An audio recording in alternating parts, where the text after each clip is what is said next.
Holkins for the three. She's just taking over. It's her gym right now. Carly Wagner was amazing. Back to Giebert. She'll set up at the top. Opap's going to pop another three, and she has found her shot for their first lead of the night to win the 4A state championship.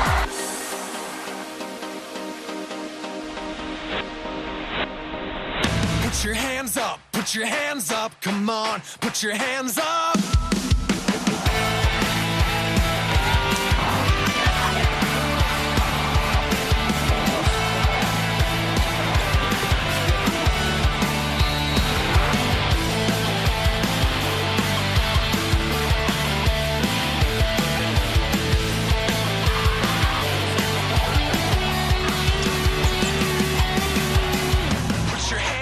Put your hands up, come on, put your hands up, are you ready to go? Put your hands up, put your hands up, come on, put your hands up, are you ready to go? Go, go, are you ready to go? Go, go, go, go, are you ready? The pregame show is brought to you by Tria Orthopedic Center. For the athlete in all of us, there's Tria. And we're back with you live here at Williams Arena on 45 TV. It is the final girls basketball game of the year here in the state of Minnesota. The Class 4A championship matches the #1 seed Hopkins Royals against the #2 seed Eastview Lightning. Between them, they have won the last 4 state championships in this class. Eastview last year and Hopkins a three-peat before that. Chris Long back with you, rejoined by Jenny Johnson and Marissa Layton. Jenny, when you talk about the Lightning, you talk about their Miss Basketball candidate, Maddie Giebert. But that's not where it ends with the Lightning. They're a strong team top to bottom. Absolutely, and the thing that's been most impressive is that Maddie Giebert really hasn't been playing her best basketball in the state tournament thus far.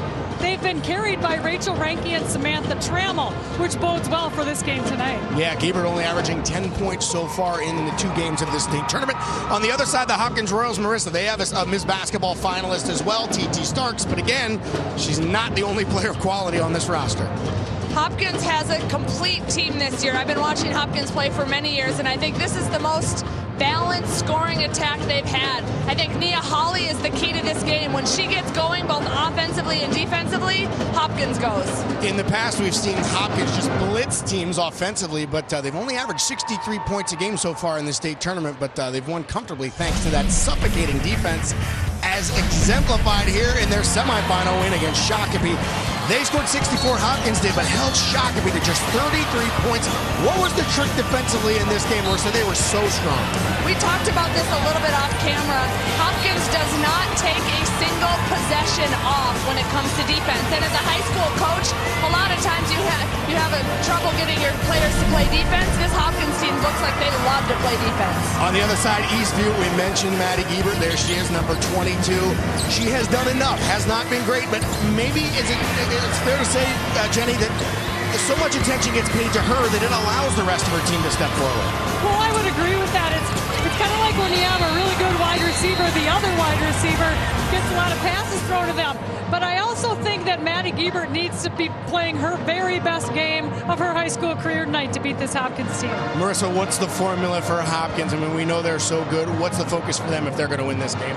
I think they just want to keep doing what they've been doing all season long. They play a really tough non-conference and conference schedule. Brian Cosgriff is notorious for scouting, re-scouting, watching tons of game film. He'll have his team ready tonight. Eastview looking for their second state title. It would be a second in a row as well. Hopkins trying to get back into the championship mindset. It would be their 5th championship. Actually 6th. They've already got 5. We'll continue our pregame after this on 45 TV.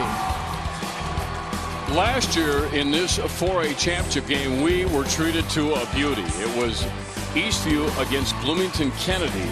And it was back and forth, a great finish to the game. Eastview ended up winning that game and are the current state champions. Now tonight, we have Hopkins in here, and we should have some dramatics in this one. I think so, and we know that if defense wins championships, this game belongs to Hopkins, but we know it's not quite that simple, and this Eastview team brings in a very strong inside-outside game. And let's talk about some of the players in this game here tonight at Williams Arena. Well, Nia Hollie is so impressive on both sides of the ball. She plays tremendous defense, but she's also a great scorer, and her team will look for her to score, rebound, and lead her team in this battle tonight. For Eastview, Rachel Ranke has been outstanding in this tournament. She scored over 39 points so far, and the sophomore is going to need to continue her solid play for her Eastview team to come up victorious. Our players to watch are brought to you by Education Minnesota. 70,000 educators working together to improve education and prepare students for successful lives.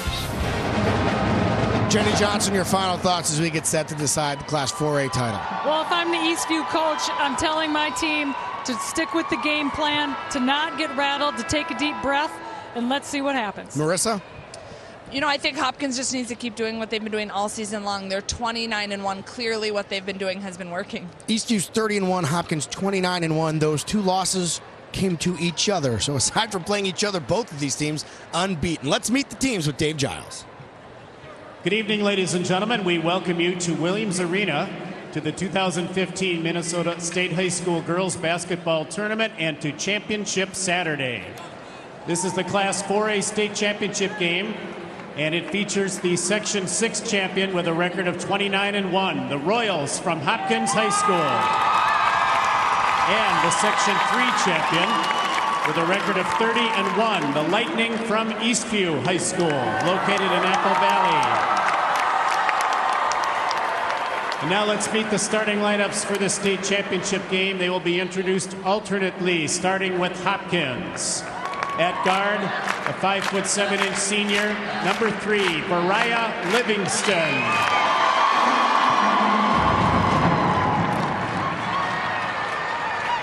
At forward for Eastview, a 6'2" senior, number 21, Samantha Trammell.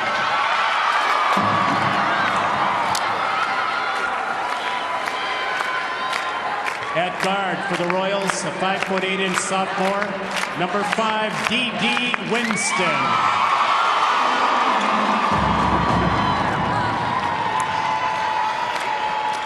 At forward for the Lightning, a 5'11" senior, number 31, Hannah Metaxen.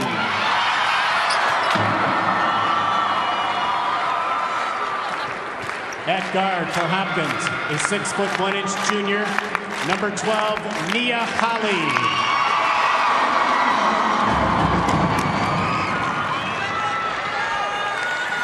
At guard for Eastview, a 5'9" junior, number 4, Erica Schlosser.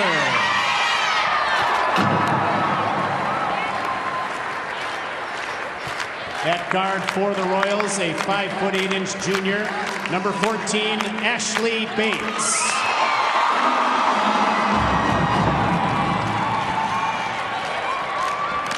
At guard for the Lightning, a 6' sophomore, number 12, Rachel Ranke.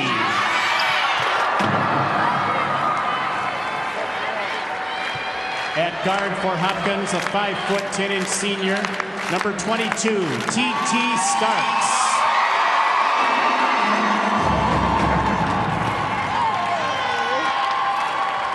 And at guard for Eastview, a 5'9" senior, number 22, Madison Gieberts.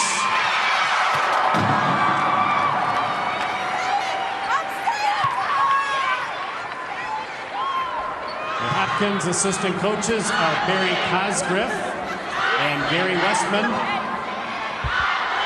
The head coach of the Hopkins Royals is Brian Cosgriff.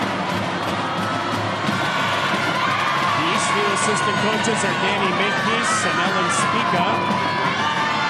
The head coach of the Eastview Lightning is Melissa Gieberts. The officials for this championship game are April Kubish of Shakopee, Ron Alston of Rochester, and Tim Litvin of Waconia.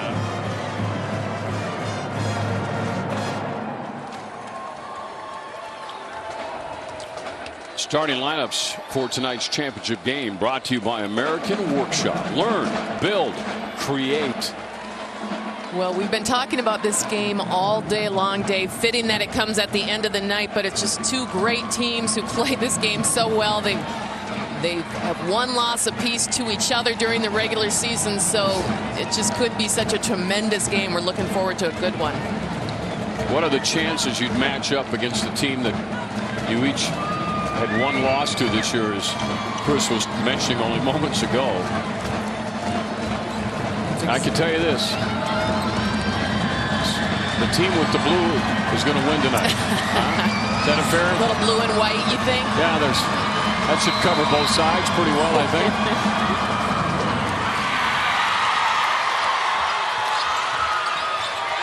You got DD and TT out there for Hopkins. They go underneath to Livingston. Driving inside, the left-handed layup is good. A nice strong start for Hopkins. They attack the basket right away, and then here comes the defense. Yeah, this is what's so good about them. They just relentless pursuit, and they kick it off right at the top. And they love to turn you over. That's where they play the best, and they go into their transition offense. It's amazing. Starks, it's 4-0. We just started. The defense are denying Giebert the inbound pass. Should go up against Livingston and bring it up, but Hopkins will not let up. Giebert's going to take it all the way in. Bodies fall, and the whistle, and the shot is up and in. And who's it on? Giebert. Let's check out tonight's game plan, brought to you by the Coalition for a Secure Energy Future. Power you can depend on. Learn more at secureenergyfuture.org. Hopkins already doing the game plan. Defensive intensity and points in transition. Eastview has to handle the pressure, and don't force your offense. You got to play your own game. Livingston and D.D. Winston take over that point usually. There's D.D. right there. There's Variah right there, down to Ashley Bates in the corner, moving it around. And a high three-pointer is going to sail out of bounds. Good job down low by Matoxin to box out the defense, so they couldn't get to it, or the offense, I should say, in that case. Let's see if Eastview can get some good passes, which is going to be key for breaking this defensive pressure. Schlosser racing up. Erica clears it out. Here's Maddie Giebert.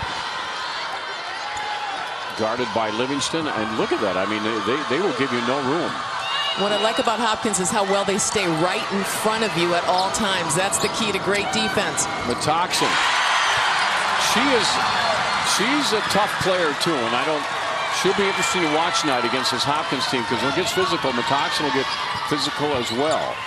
Bates gets by everybody. And Bates is a player that we've been talking about during this tournament, someone who we think has really stood out as an excellent player, someone who could make a big difference in this game tonight. Giebert on the outlet. You could see Bates trying to go for that steal over there against Reinke. Matoxin to Schlosser. Schlosser sees an opening. The three-pointer on the way for the Lightning. And the rebound knocked out of bounds. It will be Eastview's basketball. Closed captioning is brought to you by Touchstone Energy. Together, we save. Erica Schlosser, she's a 5'9" junior. Pretty consistent form, pretty steady ball player, trying to get it inside. She gets it to Trammell. And a violation on the inbound pass. And Samantha Trammell was big for Eastview in the semifinals. She had 20 points, 12 boards.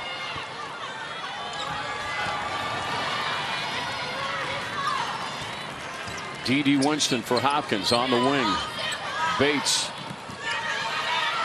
Nia Hollie on the beautifully designed play that works to perfection. Yeah, that's nice looking basketball right there. What a great athlete Nia Hollie is.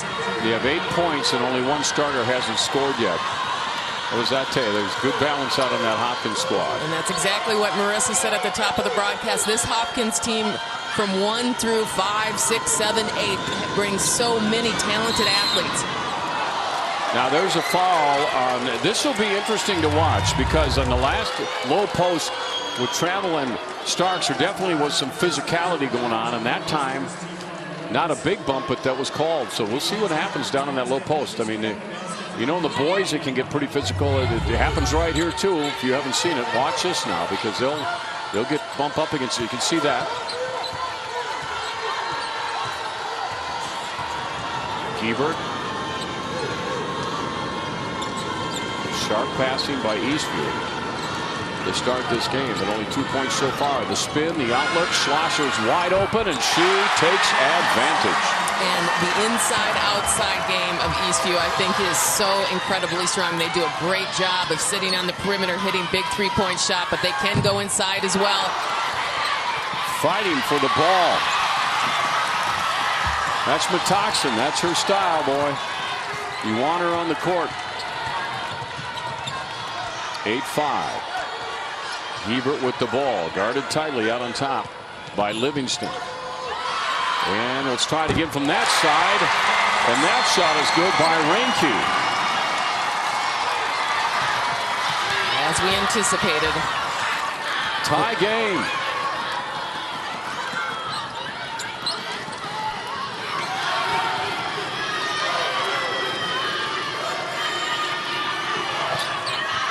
Good drive to the hoop, and you get by everybody and just toss it up once you draw the foul. They will attack. That is Starks. And this will be untrammeled. Look at the way Eastview spots up out there on the three-point line. They're a little bit behind, but look at the support from the teammates. The big bench coach quite pleased. You know, a lot of that, though, predicates off of Gebert drawing him in. She took two people with her and kicked it right back out. Had an opening out there. That's exactly right. Madison Gebert is such a great floor leader. She knows where to be on the court. She knows she's going to draw a lot of defensive attention. How much do you like this young lady, TT Starks? Oh, she's phenomenal. And we highlighted her in our last game and impressed with everything she does out there. 10-8, Hopkins, 4-8 title on the line tonight. The first half is brought to you by Chevrolet. Visit ChevyDealer.com for more information. Off to a great start at Williams Arena in the 4A title game between Hopkins and Eastview. And if Eastview is able to cap off this season with a state championship, it'd be their second in a row, and also the second in a row for former Eastview student Mike Sheridan. Mike, who is now 22, started helping the Lightning when he was just a freshman. They call him the grad assistant. Coach Gebert told me he is the light in the kids' day every day. And Dave, he now helps out at the school. He's kind of turned it into a job of sorts. He started helping with former girls coach and now current boys coach Paul Gates. He also helps out with his Phi Ed classes as well now at the school. Pretty cool. He's kind of a jack of all trades. Yeah, great story, Tori. When you're over at Eastview High, you will see him. Yeah, a lot of the teams that Tori has told us some great stories about, but this is what I love about athletic, the inclusion of everybody.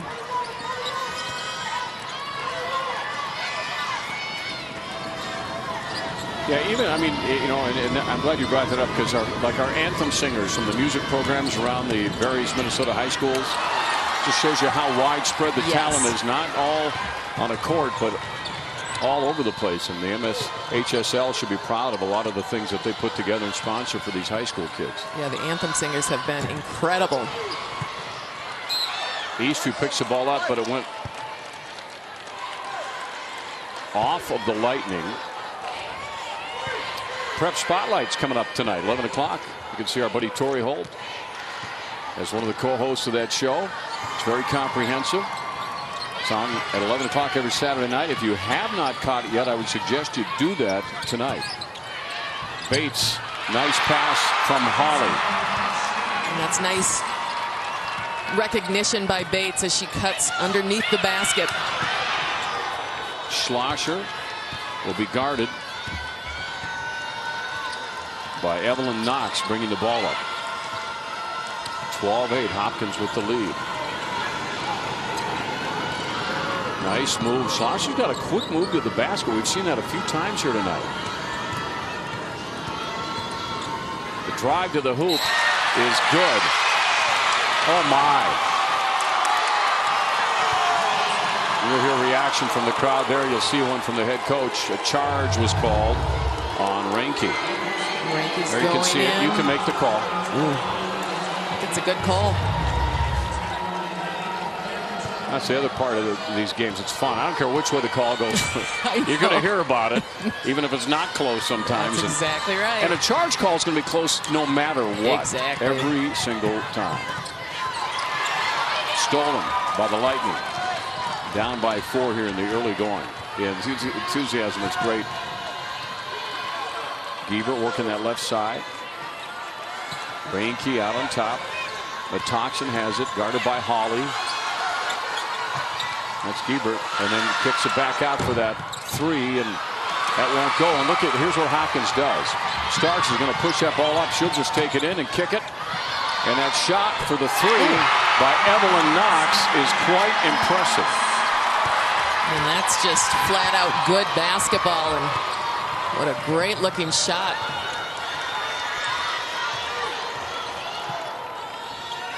Metoxen. Foul. Hollie.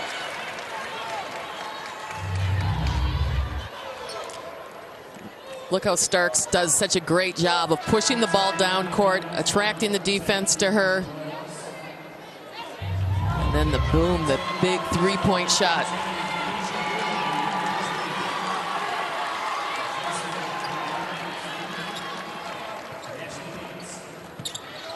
Trammell picked up by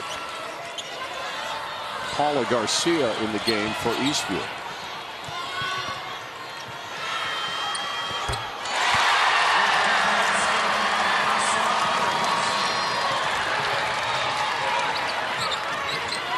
Eastview 15-11, and right in Hollie got it and draws the foul.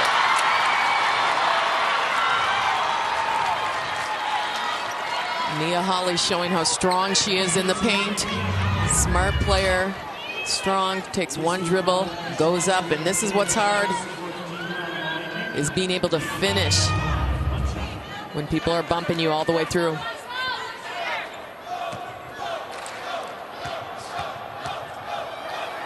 Nia Hollie in and out. Boy, battle starts right after ball sails out of bounds.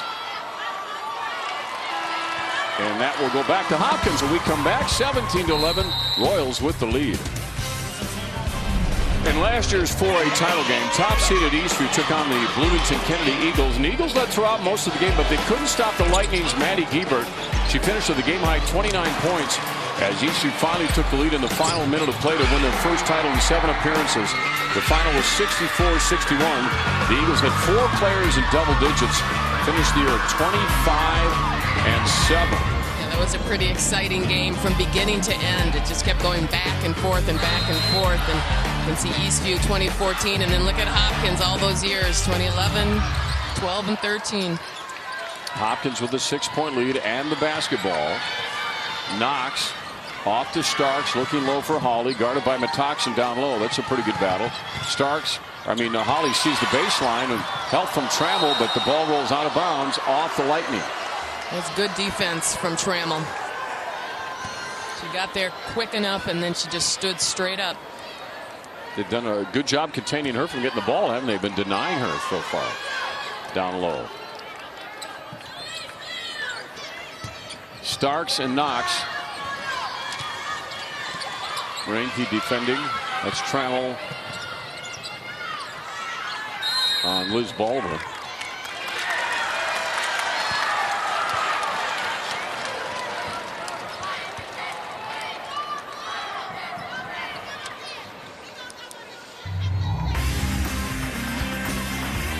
Quick look at our Miss Basketball finalists, and as you can see, we're watching a couple of the players right now with Madison Giebert at Eastview and TT Starks. Hopkins headed to Iowa State. And you're looking at Taylor Reese from Minneota, and you're thinking, oh, she's going to South Dakota State too. She is, but she's going to play volleyball. Yeah, that's pretty impressive.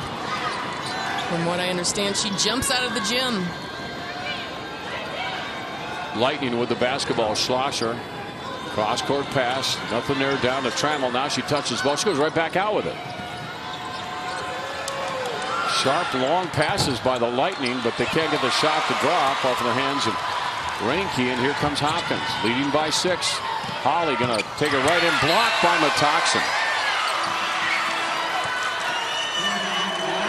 few times down the court. Eastview has shown their ability to play some outstanding defense as well. And Nia Hollie's coming down the court. She kind of changes up her speed a little bit. And Trammell got her hand on that. yeah, Trammell was involved in that. Ashley Bates.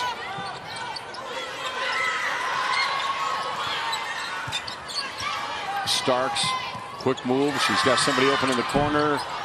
And that shot won't go for Livingston, but right back out to the Royals. Bates going low post. A series of great passes. But how about Liz Balver feeding that over to Livingston? Yeah, and that's just great teamwork, and then you can tell how confident this team is when they pass the ball. They trust each other. They know where they're going to be. 8-point lead for Hopkins.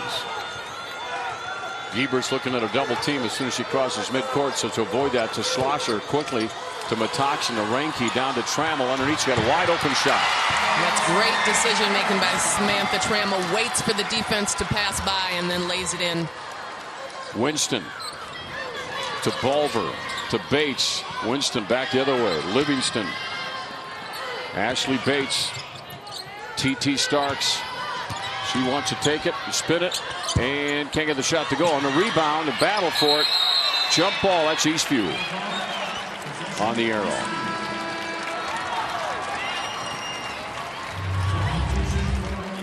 And look right here, Bates passes it into Bulver.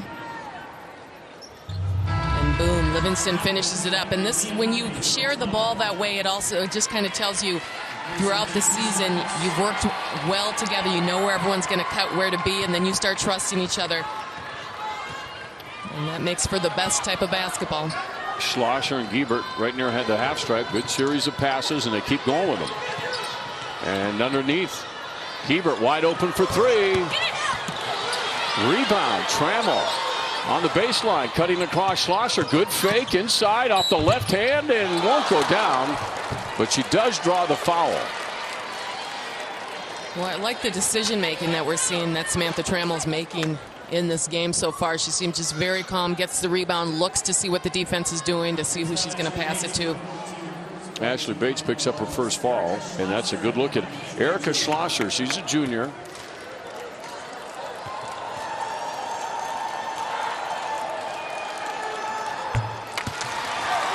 .63% free throw shooter during the course of the year.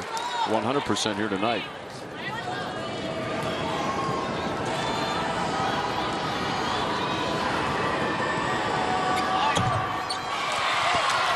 Good box out by Hopkins along the lane. Man, there was no shot for the Lightning to get into that rebound. D.D. Winston setting the offense. A lot of motion down low. You can see that. Everybody moving right now for the Royals. Hollie wants to get inside against Matoxin. And Matoxin's pretty physical. That's a good matchup, those two. Yeah, that really is a great matchup.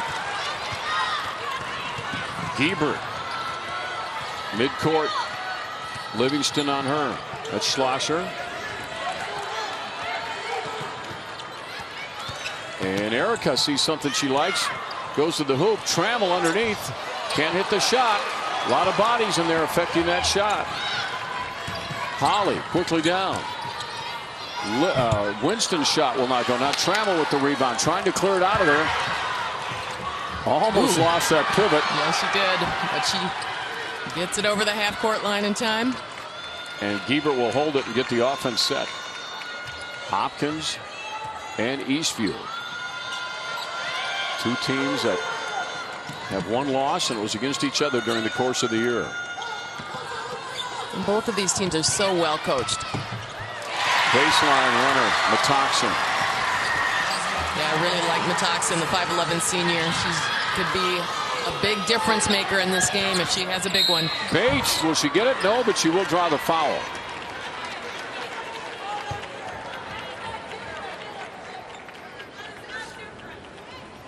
There's Coach Giebert. There's Coach Cosgrove. I want to mention his brother Brad is battling brain cancer, and John Millay had a nice piece on his journal online at mshsl.org. But the players surprised Brian when the parents And the players were wearing T-shirts in support of Brad Cosgriff on March 6th.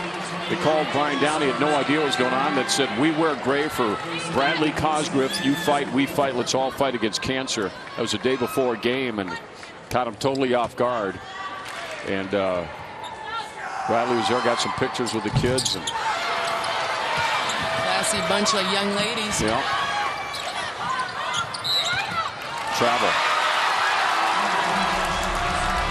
19-16, 6:43 left in the first half.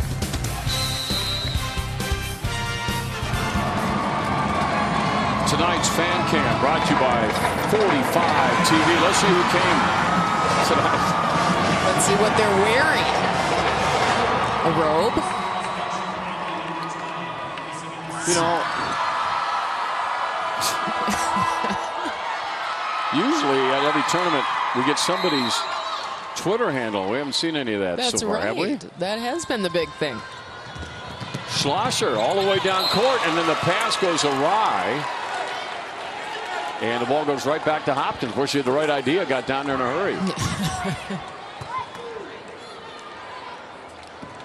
Hopkins band having a good time here tonight.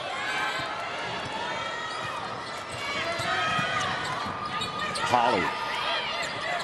That's Knox. Looking down low. Hollie wants to match it up against Trammell. She'll back it up. That's 4 for Nia. Yeah, you could see she was calling for that ball, saying, I want to do this. Schlosser and Giebert, that was pretty impressive. They passed their way through the press.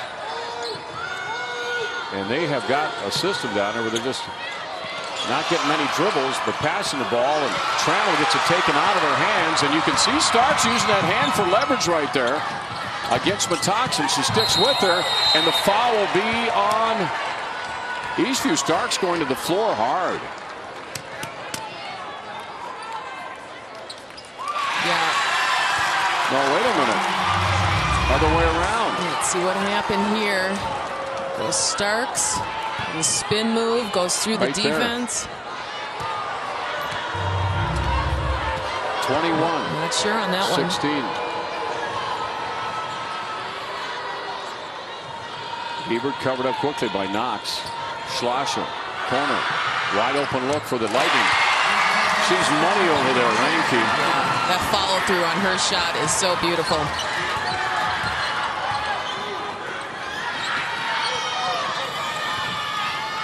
Hopkins up by 2.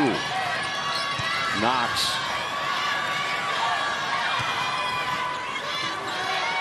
Right near the out of bounds line. So now that shot off of the hands of Nia Hollie. Big hop off the iron. Hopkins gets it back. Ashley Bates.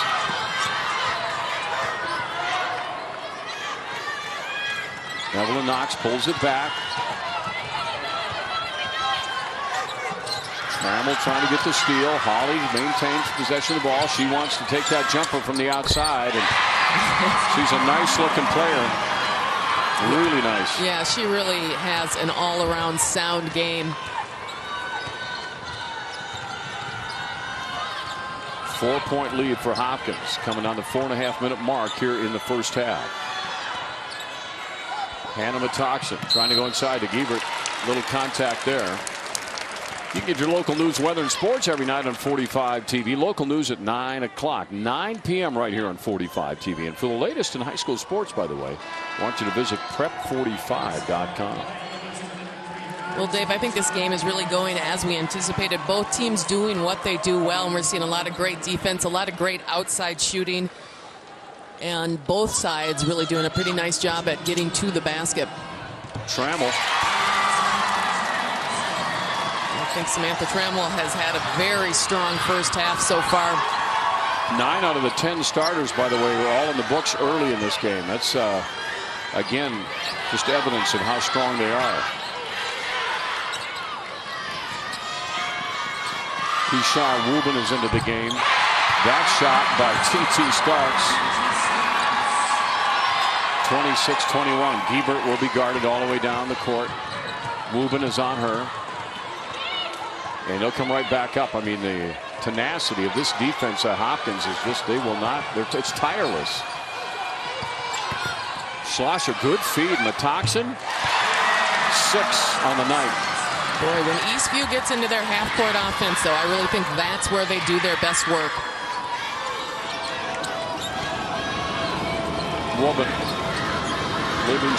Winston rather, down low to Hollie against Trammell and just rolls off the rim, hauled down by Reinke, the sophomore. Dishes it back to Madison Giebert. And Woban will not give her room. She'll stick with her as much as she can. And watch the offense work from the top of the key, and that's Giebert with that short jumper in the lane, but rebound hauled down by Woban. Yeah, that's a great spin move by Giebert. It's a good way to shake up, loosen up that defense a little bit. Hopkins with the attack. Wow, I think she was just throwing it up there, hoping that baby went in and drawing, getting 3 points, and it worked. Yeah, there's a little bit of luck in that, but you got to like that. And now every starter has scored when Dee Dee put that one up and in, and she'll go and try and make it a 3-pointer. Let's look at it again. Watch this. Just kind of left hand. Smart. Throws it up there.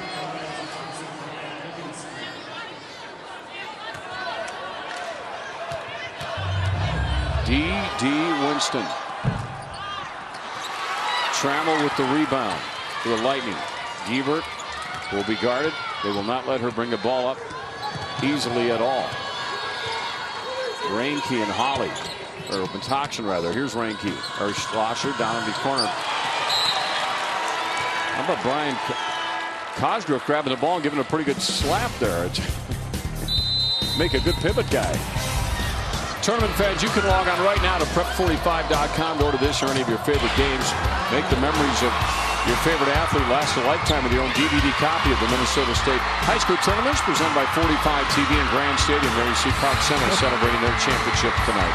That was a lot of fun to watch that game. Look at the excitement there from those young ladies.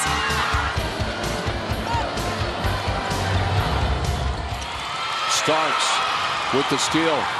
And this is what Hopkins does. They run it up in a hurry. Right back to Starks. Hit the play, not the bucket. Oh, and she really wanted that. Starks frustrated by that, but doesn't get it. And here comes Eastview. Look at Giebert coming down the court. Hannah Metoxen off to Maddie Giebert. And an open look for Schlosser. She sets, circles it, does not drop. Rebound. Dee Dee Winston, and that's knocked out of bounds by Reinke.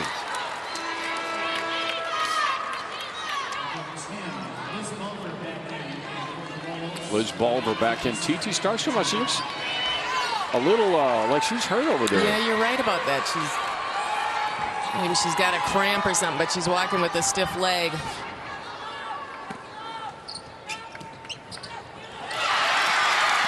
A theft by Hannah Metoxen of Eastview. 28-23, the Royals with the lead.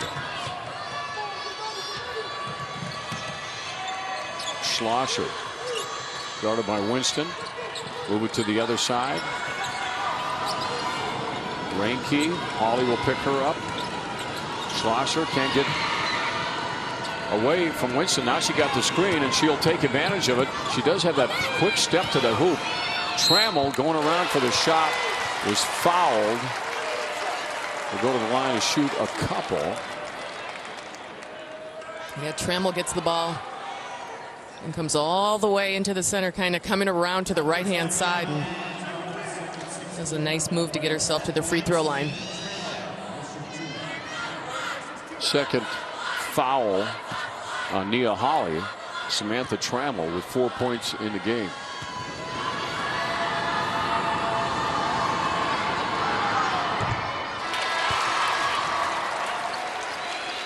She was all tournament teams, St. Olaf Holiday Tournament, South Suburban All Conference this year. Off to Michigan next year. Yeah, that's pretty cool. See her coming through here in the Big Ten.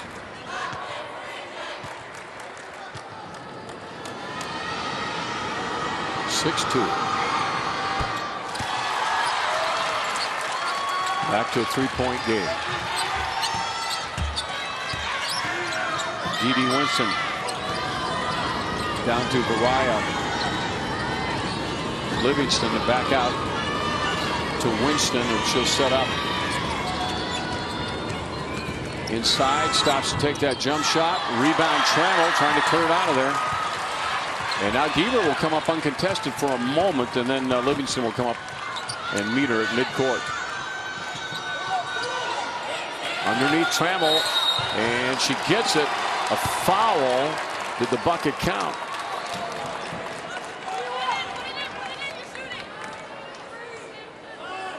Still.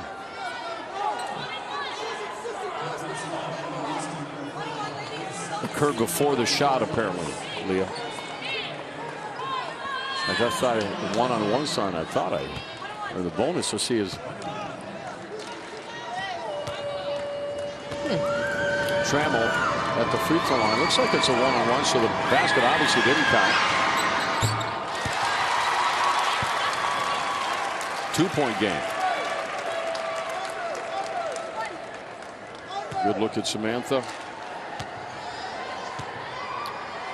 She's hit 3. She's a 50% free throw shooter. And tonight she's got 4 consecutive. Getting it done on the free throw line in a big game. And now a 1-point game. Got a good one brewing here at Williams Arena tonight. Winston. Pulver will take it herself. Livingston in the corner, guarded by Schlosser. 30 seconds to go. And holding the ball is Winston. Gebert giving her just a little bit of room. Not too much. She's got to back it up down to 14 seconds and counting. Starks with 11. Spin move, block, and then travel.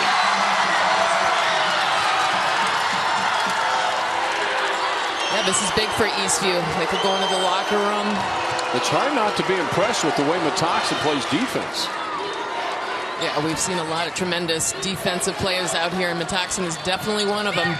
Eastview getting a little bit of a run here just before halftime. They can't get rid of the ball.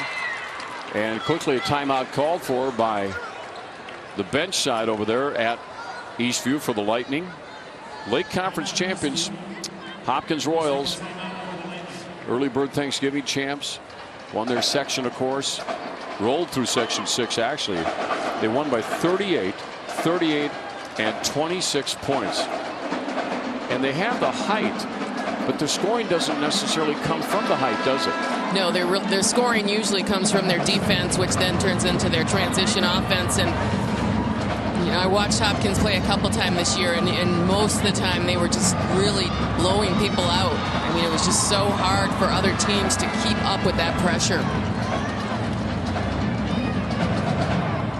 Rachel Reinke, the 6-foot sophomore, has had a really solid tourney. 28 in one game, 16 in the other. Lindman on the ball tonight. She has 6 with 9 seconds. Trying to take the lead. Schlosser. She can make the move. See, gets past the defense running. Loses the ball momentarily. You got 1 second to get it off, and they do with the buzzer, and it's a bucket for the sophomore. Just cool as ice out there, and that gives Eastview their first lead of the game going into the locker room. Wow. Wow, that's huge. I mean, that worked out exactly how Eastview wanted it to work out. Gives them a lot of confidence for the second half, and Cosgrove was very, very unhappy about this. Well, you can see the reaction. Let's go down to Torrey Holt talking to Brian Cosgrove here before he's in the locker room. Torrey? Thank you, Dave. Coach, real quickly, what's your takeaways from that first half? Well, you know, we got to come out. We got to play better defense, no doubt about it. They had a nice shot at the end. Got to make our free throws. Familiarity with the team. How are the advantages or disadvantages of that, playing them so often? Everything's out the window at this point. It's about 18 more minutes, you know. It doesn't matter what's happened before, or, you know, it's about what's going to happen now. Coach, I know you got work to do. I'll let you get going. Brian Cosgrove there right now. Obviously, tense moment here. We're playing for a state championship, and that was a big shot by Eastview. Yeah, right at the buzzer, and the only lead they've had in the game happens as they go in the locker room with all sorts of momentum, but this second half should be dynamite. So make sure you're with us. We got much more coming up at halftime. Chris, Marissa, Jenny, and Dave Stead, I believe, too. So that's all straight ahead on 45 TV. It is championship night. Halftime is brought to you by Minnesota's corn farmers, feeding the world, protecting the land. A buzzer-beating three puts the defending champion Eastview Lightning up 2 points on Hopkins. It's 30-28 here in the Class 4A championship game. You're watching it here on 45 TV. Chris Long back with you live here at Williams Arena, joined now by the executive director of the Minnesota State High School League, Dave Stead. An exciting celebration coming up, 100 years of the MSHSL. What's that all about? Well, the high school league was officially formed in 1916, and so beginning in the spring tournaments of this year, we'll begin celebrating our 100 years. And we're going to have special tournament programs, special medals for all the champions, opportunities for people to look at a book celebrating our 100 years, and then community-wide celebrations that will come from our offices as well. Now, spring on the calendar began yesterday. It begins on your calendar, I believe, after this game. You move into the full spring season. I know the league plans well ahead. How do you kind of start to connect with all the schools for the new season? Well, we have spring meetings that come around throughout the state. We have the Athletic Directors Conference next week, a board meeting, and then we get into those area meetings where we talk about a number of issues from this year, as well as looking ahead to see what the next steps might be for the high school league. So we stay well connected to athletic directors and member schools that way. This particular winter season has been fantastic. Things I've seen personally were wrestling, swimming and diving. Some records were set there. A great basketball tournament, of course, the hockey tournament. Show you a little bit of the video of Park Center just showing one of the great events that we've had here this winter season. But do you have any final thoughts as we say goodbye to winter 14-15 for good? Well, I do. We've had some great games. We had a great half of this basketball game as well. And we just want to thank you, especially Chris, and everyone from 45. We couldn't have better partners than what we have with you. And no other state high school association in the country has this kind of coverage. So thank you at 45 and everyone who's been supportive of the high school league. Well, it's our pleasure, and it's always easy doing stuff with the State High School League. Thanks so much for your leadership and everything you do for the State High School League. Thank you. Dave Stead, the executive director of the MSHSL, about to celebrate 100 years. Pretty incredible. Eastview leading Hopkins 38-28, and there are your champions from 3A Park Center. They're hanging around to see who's going to win it here in 4A. The barn is rocking. Eastview leading Hopkins 30-28. The defending champs leading the top seed by 2 here at halftime of the Class 4A championship game. Chris Long rejoined now by Jenny Johnson and Marissa Layton. Jenny, that was a fun first half. Your thoughts? Oh, it absolutely was. I'm very impressed with Eastview's deliberation, their intensity, their focus on offense. They're running through their sets, they're getting open shots, and they're hitting them this half. How about Hopkins, Marissa? Eastview shooting 53% from the field, which is limiting Hopkins' ability to get out in the open court and run, which is what they love to do. So I think in order to be successful in the second half, Hopkins has to really settle down, run their half-court offense. You have to wonder if Hopkins, or if Eastview has weathered the storm. Hopkins built a little bit of a lead, but Eastview cut into it. We'll show you how both of those happen here in the first half. Hopkins doing it early on the run. TT Starks doing what she does so well, pushing the ball. Here she goes, coast to coast, Marissa.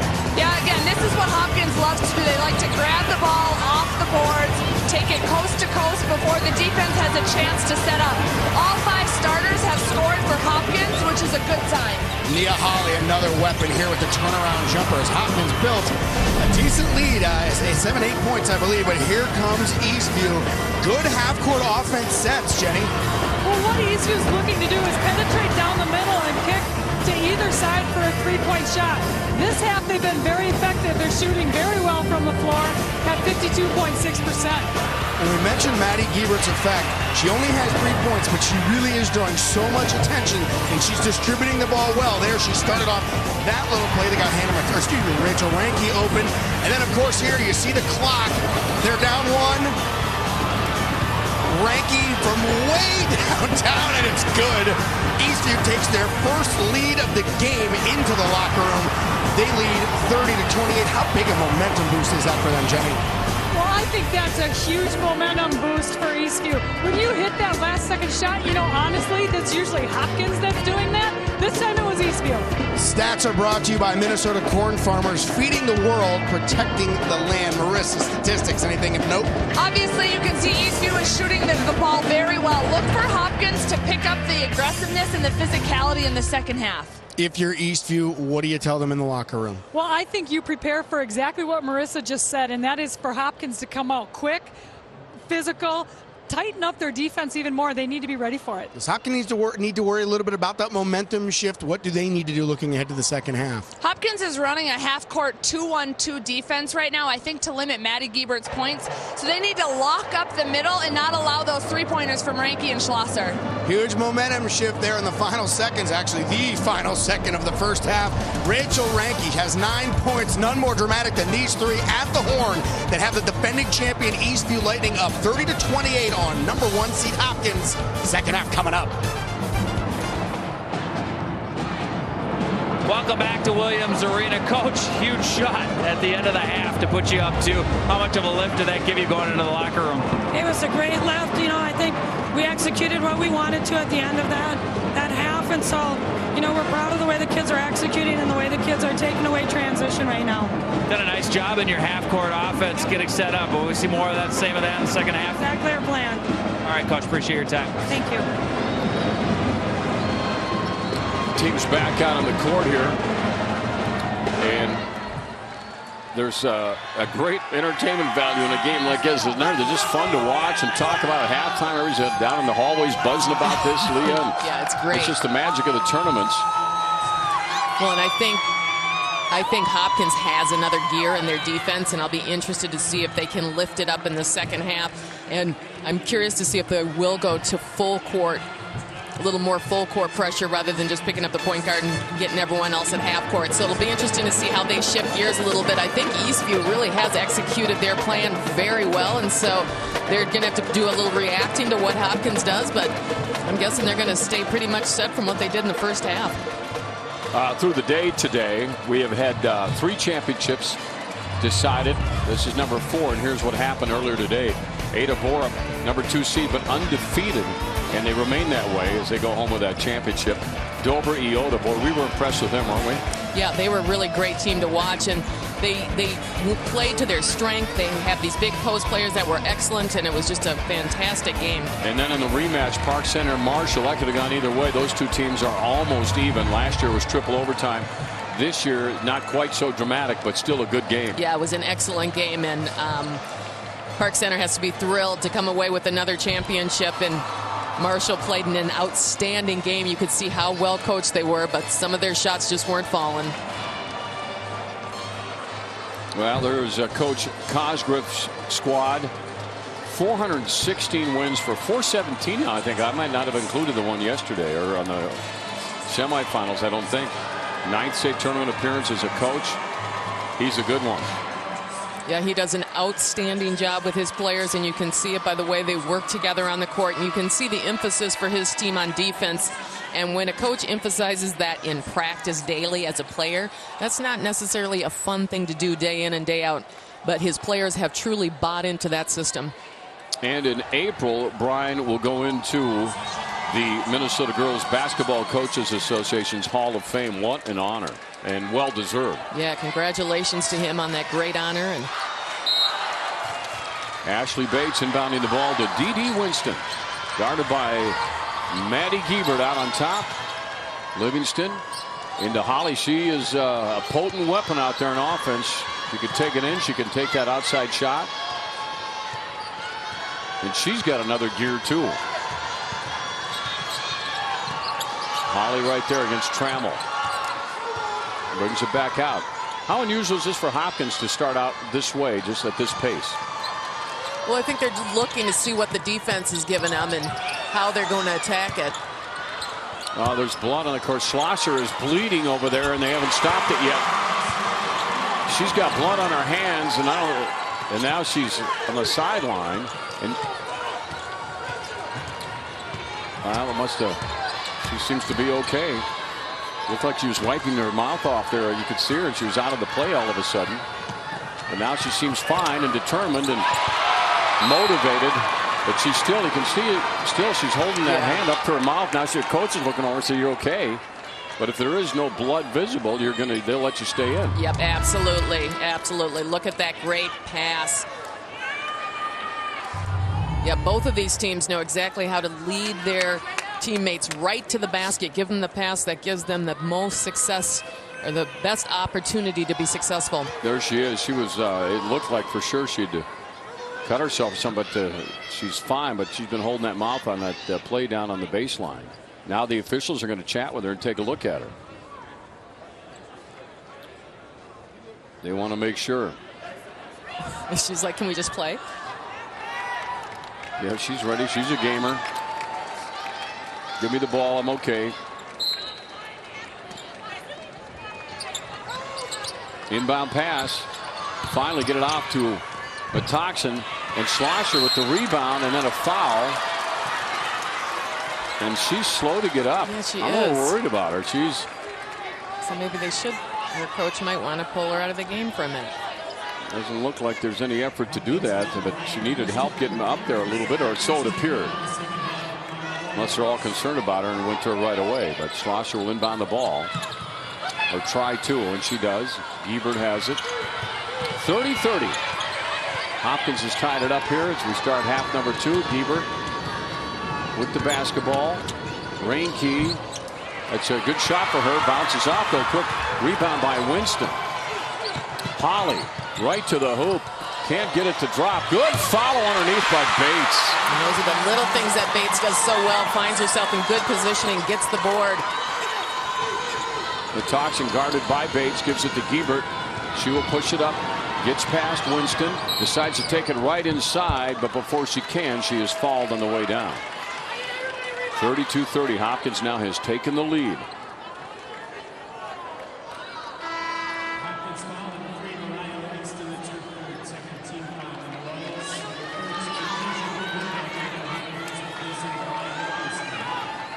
.30. State championship on the line in this one. Hopkins won it 3 years before Eastview took the crown away last year. Schlosser with the dribble, backs it up, falls down now.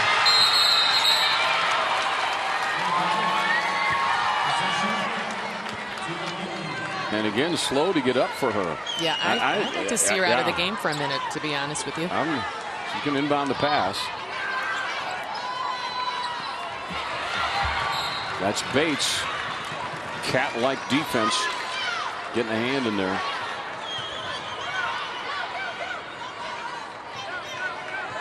Now Gebert will bring it up. This game has not really had this pace so far. It's been pretty fun to watch. Gebert's shot won't go. All down by D.D. Winston. She'll push it up in a hurry. There's Hollie. Look at her go to the basket. And gets it. Trammell makes the best decision there. She sees Hollie coming into the lane, and she just kind of backs away from her. Otherwise, she's going to foul her.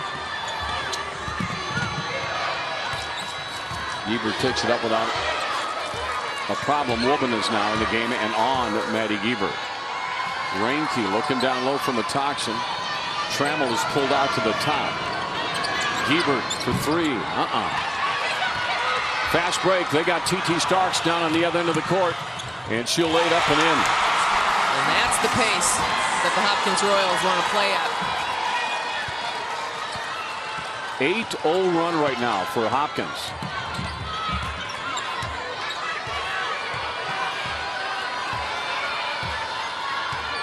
Puts them in the lead by 6 after being down at half. Inside, Metoxen. Hannah's got 8. Yeah, defensive help side too slow to get over for Hopkins.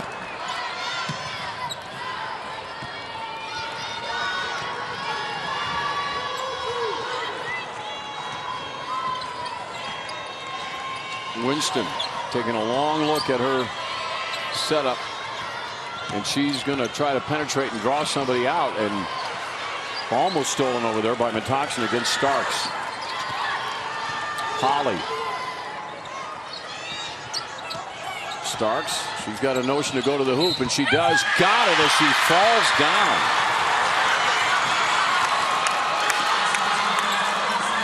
Giebert's going back to have a conversation with her coach about what they need to do here. But Hopkins has come out, and they've been more aggressive now, going to the basket, drawing fouls, getting to the free throw line, and getting their game into transition. Yeah, they've come out with a vengeance in the second half.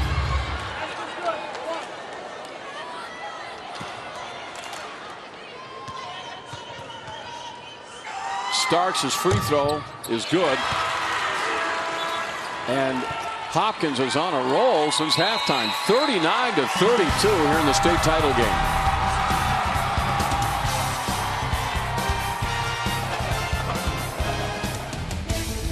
The second half is brought to you by Polymet Mining, working on a plan to mine the copper, nickel, and other essential metals that make this broadcast possible. Learn more at gopolymet.com. At Williams Arena, state championship game, Hopkins has come out just torrid here with an 11-2 run to start the second half. This is Reinke, the sophomore. She's got a fast break, a 3-on-2, and she will take it. Charging. Oh, they're all tied up together down there. Foul on Eastview.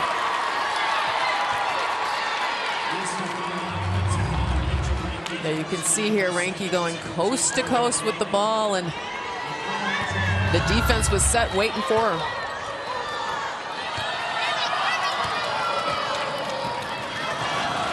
Royals will bring the ball up in the hands of the sophomore D.D. Winston. Hollie, good pass to Starks. Easy layup for her. Well, that's a nice basketball. I'd like to see some high-low. We haven't seen a lot of that in this tournament.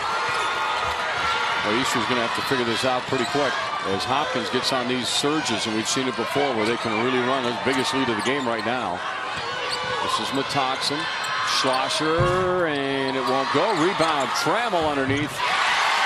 Yeah, and that's an important shot by Trammell because Eastview has gotten a little bit cold from the three-point line, so they have to start scoring from down low, so Trammell keeps a minute there. Hollie got caught by the defense. She went inside. That's a third travel for Nia, but the defense did a nice job and just kind of giving her a double team look there, and she went and tried to go between, and they called a travel. So now the Lightning will get the turnover back, and there's Starks will pick up that foul.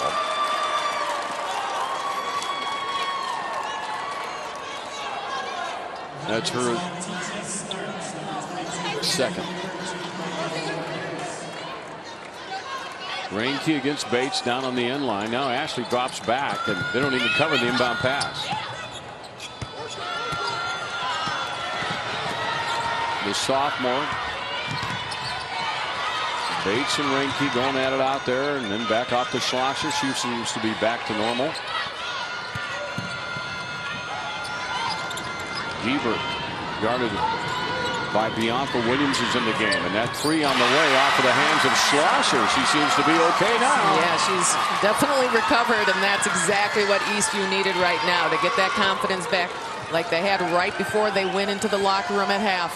She must have taken a poke, though. She continues to cover that mouth. Yeah, something's bugging her. I bet she just took a good one to the mouth, and probably has a cut or two in there. Look at Hollie. Yeah, she's something special. Her ability as a junior. Foul on the way up on Hopkins.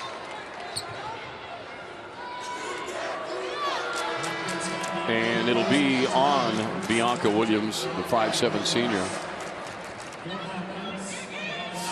Bianca's brother is Marcus, great football player, I think now with the New York Jets. Giebert on a pick. Matoxen. Quick passes. Trammell's got a one-on-one isolation down there. And Starks holds her ground. Takes a rebound. Bates lines it up.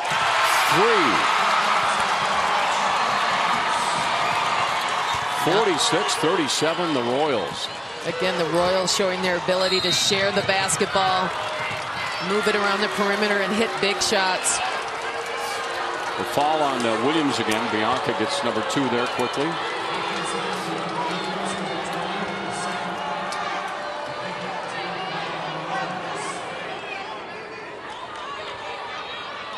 Schlosser with the inbound pass back to Hannah Matoxen. This is Giebert. And she stops and shoots from a good spot for her, but cannot connect. Bates had the rebound and a foul on Trammell.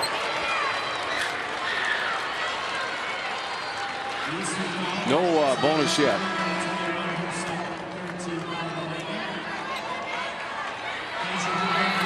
So T.T. Starks will inbound the ball. Rubin is back in. Williams is out.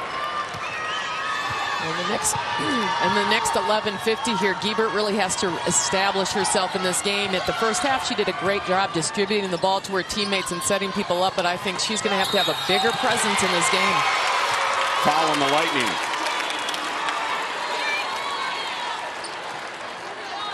Yeah, Hopkins came out after their locker room talk. Knew exactly what they wanted to do and were able to execute it. Yeah, and that's always what happens to one of the teams in the locker room, or whatever that speech was, or whatever that gets to them. They take their game up another level, and that's what Hopkins did. Travels out. Emma Sin is in. The exchange about 5 inches in height differential right there. Let's see if Hopkins goes that way. Hollie going to take it right to the hoop and dish it off to Bates. Can't hit the layup. Another whistle. Another foul. What a great pass by Nia Hollie. She's talking to her teammate. She's like, I got you. She probably said, next time put that in, but I got you. Matoxen.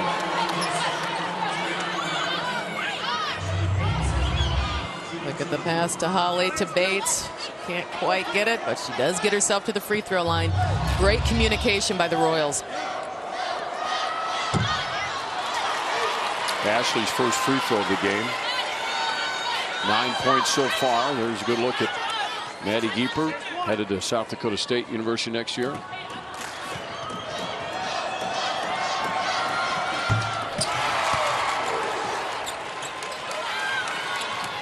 .28. They got a fast break right here. Bates is going to try to catch up, and she does. And Eastview misses the layup. Unbelievable how fast Hopkins got back. And another whistle, and yet another foul. In the first half, which was played so smoothly, the second half, not quite the same way. Emma Sin gets the foul.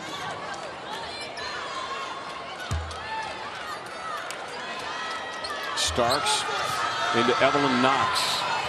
10-point lead for the Royals now after trailing at halftime. Hollie lines up that deep shot, uses the glass to put it in. Everything is going the way of the Hopkins Royals right now. Things are good when that happens right there. We've seen that a few times in the tournament. Giebert, Schlosser, blocked by Starks. Timeout. 10:47. Eastview's going to talk things over, trailing by 13.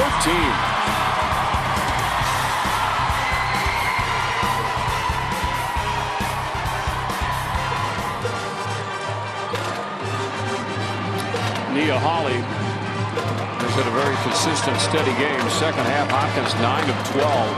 Eastview has had one more shot and only made 3 of them. Wow, yeah. Ever since their big shot going into the second half, things have gone downhill for Eastview. Trammell hangs onto the ball, secures it. Off to Reinke. Picked up by Bates. Here's Giebert, guarded by Woman.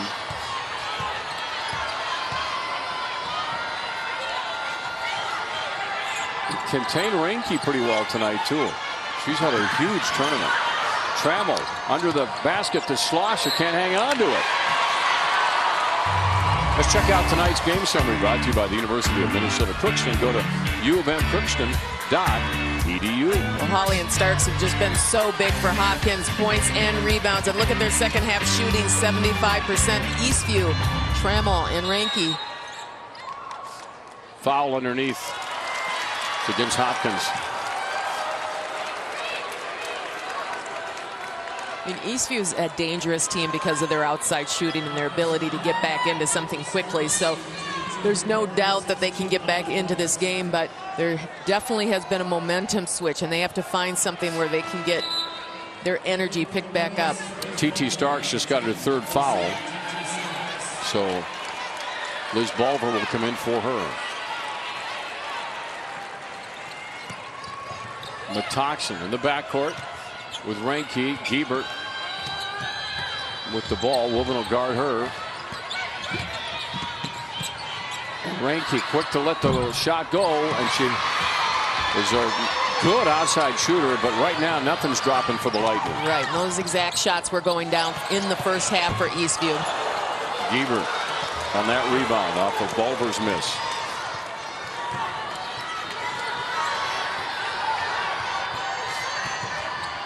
Metoxen outlet to Schlosser. She's going to make the move that opens up Trammell, and her shot is going to be off the mark. And the ball tipped toward the end line, but Bulver chases it down. It's off to Evelyn Knox, and Woban is open for three, and that will not go. Here comes Eastview now. Schlosser picked up by Bates right away. Back to Giebert. Down by 13 as we approach the 9-minute mark for the Lightning. Metoxen looking low. That is Trammell pulled out high. And that is Schlosser with a good look at the basket. Her third three of the night. Yeah, she has really been impressive in this game, and you can see she's trying to get her teammates going here with her activity on the offensive end of the court. Well, now you're getting a test of your endurance. State championship, nerves. You're playing your hearts out, and the point of the game where you can easily get just a little tired. That drive by Knox. Oh, rolls off the iron.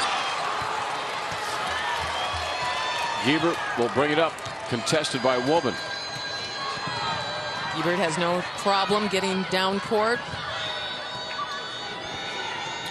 Reinke. Trammell pulled way out on top now. Reinke to the bucket. Nice shot. Trammell with the rebound. Can't hang on to it again. Off of Hollie's foot, it looks like. And Eastview's basketball.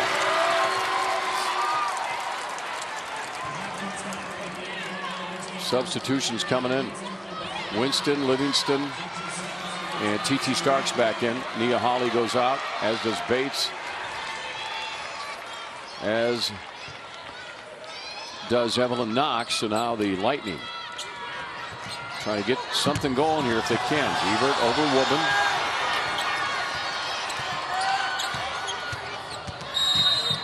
And now a foul called. Little touch follow there. Woban playing her intense defense. It's a little body contact. Eastview doing a little bit better job the last few possessions of pulling down offensive and defensive rebounds. Giebert has 4. On the night, they have really contained her. Just 4 points. She averages 20 a game. Yeah, and that's a big deal because then someone else on Eastview has to step up for her and make up those points if she's not going to be able to provide them. She has 8 minutes left to get her offensive game together.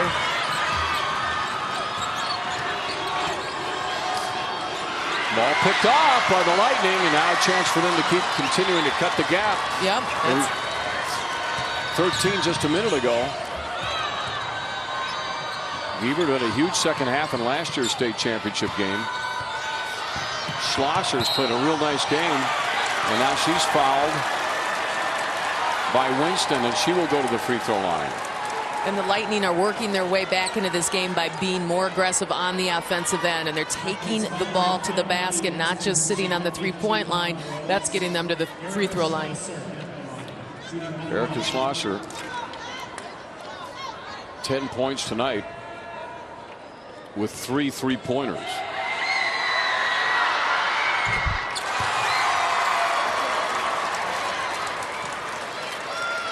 And she gets the front end of the bonus, so she'll get another one here. They split this year. Hopkins won 75-70, or Eastview won 75-70, and Hopkins won 68-55. So each team with 1 loss. 7-point difference in the game. Lightning made a run at the end of the first half. Hopkins came out in the second half, started the second half on fire. Continue to maintain the lead. The rejection by Trammell out of bounds.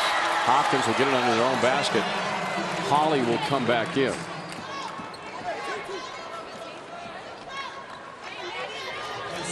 TT Starks, Limbon the ball. A good look at Nia. She's had a strong game here tonight for the Royals.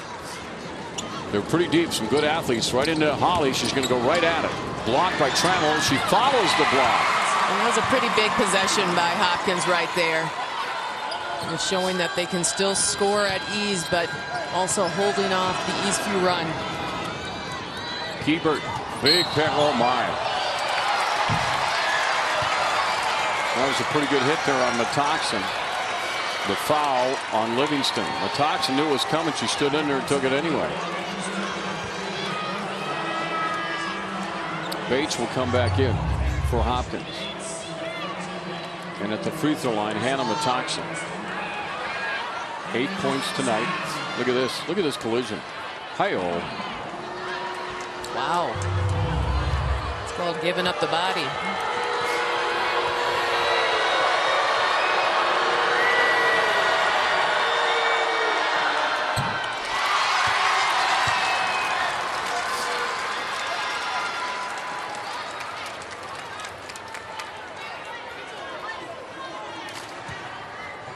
Hannah's going to Augustana College next year, by the way. Continue her basketball.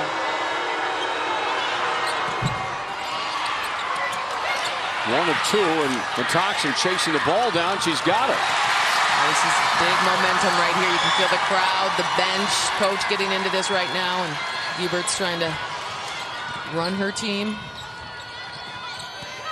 Schlosser against Bates.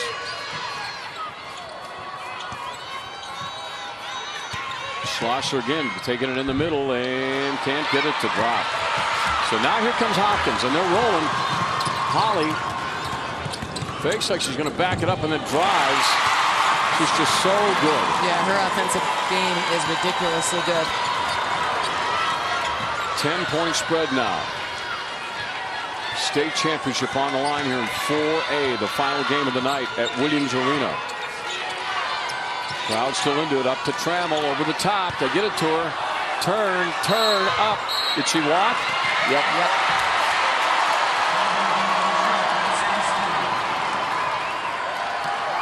Timeout. 54-44 Hopkins. So many options on this Hopkins team for offense, but this is TT Starks hitting a big three-pointer. Showing how she can drive past her defense and get herself to the free throw line and pump her team up with her excitement. And then in transition, laying it in. She's a 5'10" senior. A candidate for Miss Basketball, and look at her fans out there. Got a pretty sizable fan club. She should have. You gotta like that. Yeah. Pretty good shooting right there for TT. Well, Eastview now at the point where you got to get some stops here and get down and get hot again like they did toward the end of the first half to make a run here. Hopkins looking down low. Hollie posting up. Now she comes back to the top. She will take that shot. Rebound, Reinke. She's also a really talented sophomore. She's had a really good tournament here in the last 2 days. I think this tournament play will be big for her career in general, just as a sophomore. Well, that pass picked off. Hollie's just going to go all the way. It opened up for her. It's like everyone cleared out and let Hollie take the ball right to the basket. The Red Sea parted, and she took full advantage of it.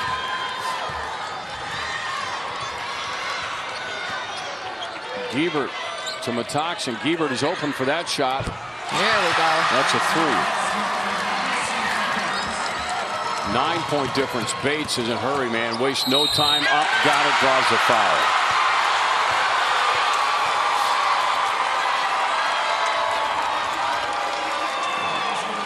Ashley Bates has been instrumental as well in this tournament run for the Hopkins Royals. Now look at the steal by Nia Hollie, going coast to coast, one side to the other, clears right through all the traffic in the lane, and finishes with ease. Bates makes it a three-point play. Gebert guarded by Bates. We're under 5. Picked up by Hollie.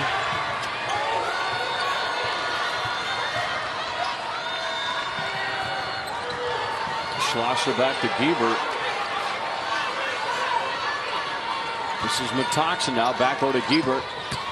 And Maddie gets a shot off and draws a foul. And I like that we're seeing Maddie Gebert getting more into this offense, a little bit more aggressive. She's such a great ball handler, but she also is a great scorer, and her team needs her to score.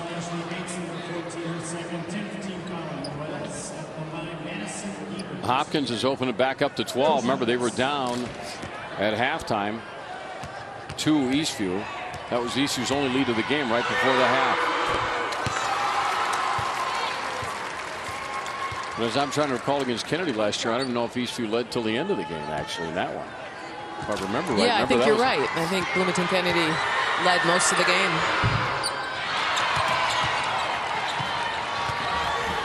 11-point difference. Winston guarded by Gebert. Bates to drive up in, and here she goes again with another opportunity at 3 points. She did the exact same thing she did last time. Boy, she's not intimidated at all. How tall is Bates? She is 5'8", and look how she gets the ball out at the free throw line, sees that there's a clear path to the basket, and goes ahead and takes it in. She has 15 on the night.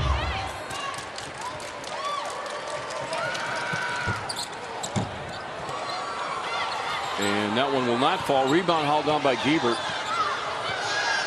Down 61-48. Metoxen. Back to Gebert. And Reinke gets that shot off. Oh, down and out. And then Trammell with good anticipation on the board. Yep, that was a big rebound. Gebert and Hollie matching up. Two of the better players in the state. Going at it. Schlosser, open look, won't go. Trammell fighting for it, gets the ball to bounce around, and then there's a scramble for it down along the court. And that arrow, that possession goes to Hopkins. It's a timeout with 3:39 left in this title game. This is the 6'1" junior Nia Hollie. And if you're wondering what she can do everything on the court offensively. She can split her defense and go down court, or she can hit a big three right there and steal the ball and go coast to coast and lay it in at the other end. This young lady has been absolutely on fire in this game. And she is ranked 16th nationally for her class. So she's going to get some high D1 offers. I'm sure she already has them. I'm sure she has.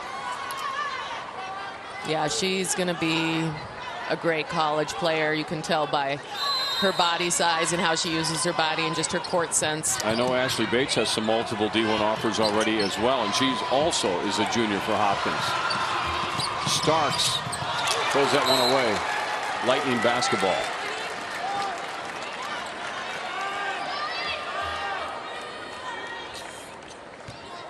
.330. How quickly does Eastview need to bring the ball up?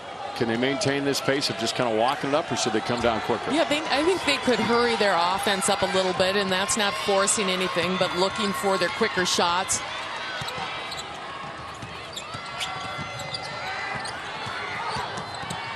Schlosser with that strong move inside, draws the traffic away, and then they miss the layup. And here comes Hopkins at the 3-minute mark. Hollie right to the basket, too hard. Schlosser with the board, but she's come back despite taking a little bit of a shot earlier in the game. She's hung in there. Gebert now to the hoop, and she is falling her way in.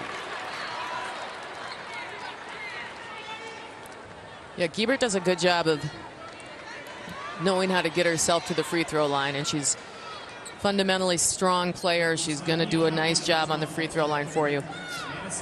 9 points in the game for Madison here tonight. Eastview in the state championship for the second consecutive year. Last year they won it with a dramatic win over Kennedy.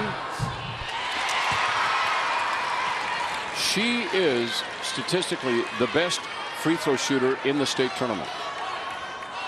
I believe that.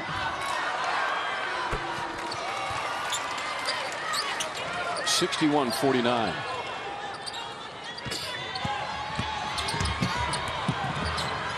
That's Hollie. Right into the hands of Madison Giebert. Giebert with that cross-handed dribble going into the lane, got it, and drew the foul. See, that's what I would love to see more of, and I was even thinking she wasn't going to take it, you know, attack the basket. She kind of hesitated for a minute, but boy, when she goes, she's excellent at attacking the basket and, again, getting to the free throw line. You'd like to see her a touch more selfish. Absolutely. Yeah. She does a great job distributing, but her team needs her to do this right now.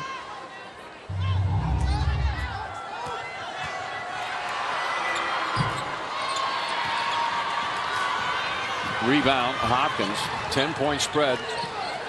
Coming up on 2.5 minutes to go. Hollie. And a whistle stops play, and a timeout's been called by Brian Cosgriff of Hopkins to talk things over. 2:28. What do you suppose he's talking about right now? Well, he's got a 10-point lead, and I think he's wants to make sure that he knows Eastview is going to go on a little run here, and that Giebert has got on a little run and getting herself involved in this game. So they're probably going to have a conversation about guarding Giebert and doing but to continue what Hopkins has done in this whole second half. Hopkins band in the background. And this was a championship Saturday so far today. The game we just saw, Park Center and Marshall played a good one. That was a fun game to watch. And the number 2 seed, and they have done well today. Dover Iota wins, the 2 seed in the first game wins. Here, the 2 seed is going to have to do some work here in the final 2 minutes and 28 seconds to pull off the quad championship there of 2 seeds. Yeah, we have witnessed some really amazing, well-played basketball here today, Dave.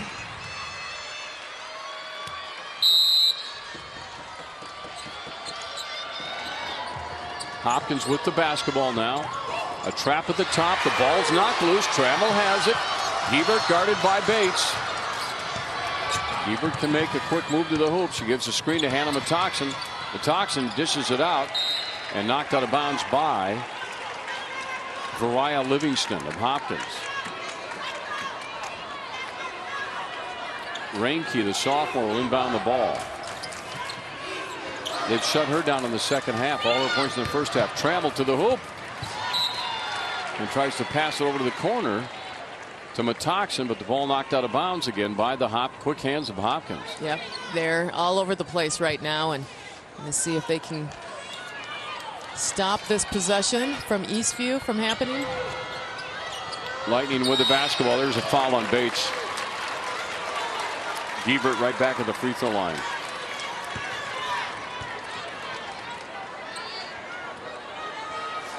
She is 5 of 8 from the line this evening. 12 points in the game.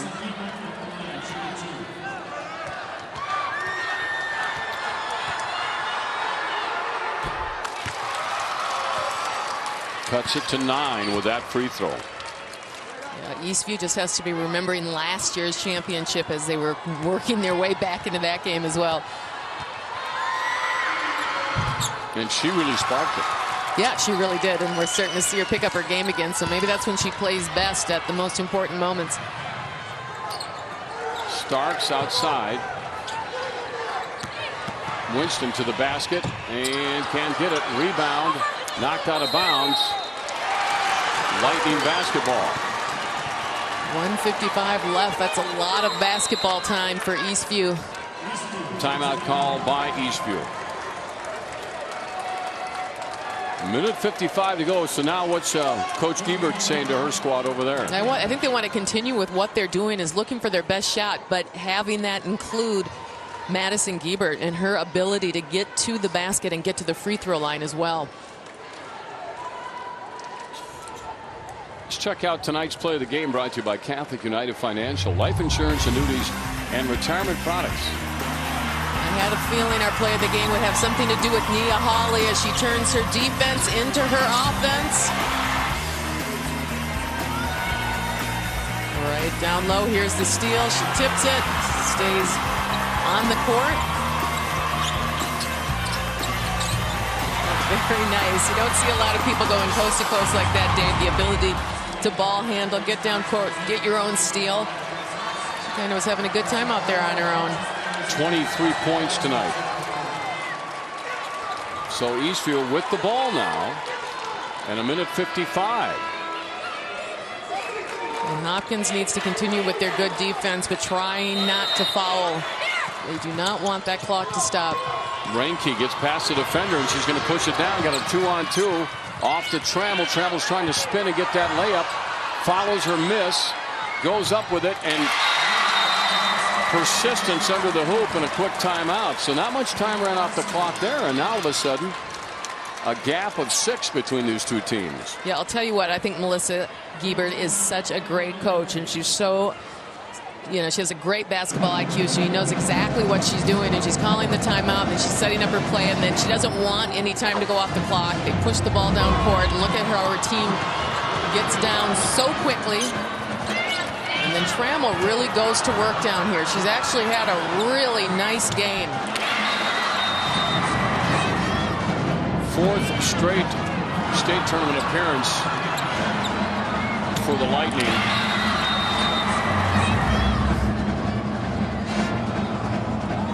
Samantha Trammell is strong all season long, especially in some of those tournaments they play during the course of the year. Young fans that joined staying up late tonight, Saturday night. The Eastview girls having a nice little conversation without their coach before they came out, and knowing that it's just about what they do here in the next minute 42 if they're going to come away with another championship. Got to work together as a team.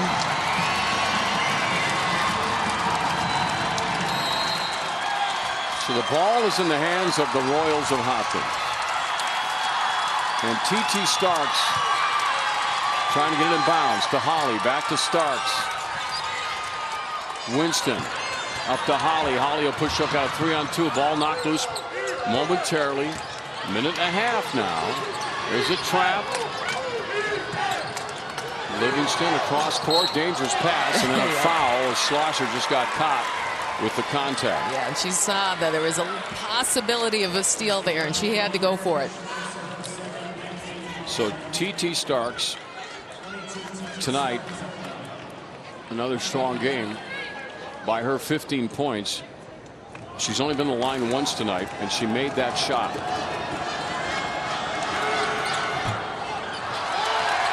Trammell with the rebound. Big possession for the Lightning. Giebert's got a strong run here in the last few minutes for the Lightning. She's going to take it down, put it up, got it through the foul. That's exactly what you were calling for, Leah. That's exactly what they wanted to do. While this team plays well under pressure. It was 13 points not long ago. And this is what we have been calling for Madison Giebert to do, and she's done it to the T here in the last 3-4 minutes of this game. She's come to life, and boy, has she made a game out of this one. She's a good player. And now we suddenly have a championship game of 3 points. Hopkins with the basketball. Bates. They got a bucket down there for Hollie. She got there and missed the layup. She was fouled. Right now it's a 1-possession difference with 1:05 to go. Boy, this is very, very similar to a year ago. Isn't that amazing? Yeah, this is. And at the end of the game, I'd like for Hopkins, for Nia Hollie to have the ball in her hand. I think that's going to be a good decision. She's played so well in this game. As I say that, she misses the free throw. She's a 64% free throw shooter, if you're wondering. She came into this game with 29 points in the previous 2, so she's played a great tournament. But maybe one of the most important shots of the tourney right here. And she now makes it a 2-possession game. Eastview will come up on a minute to go. Giebert, who's taken charge here and brought this game very close. On the dish, Reinke off the mark. A foul right away by Schlosser stops the clock at 52-2. And that's a smart foul. You get it right away. So Eastview was hoping to get the ball back and do the same thing again.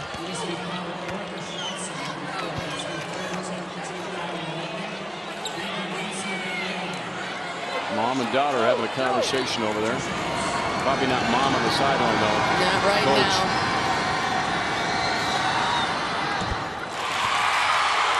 It's a big free throw by Dee Winston. Boy, is it. 5 points.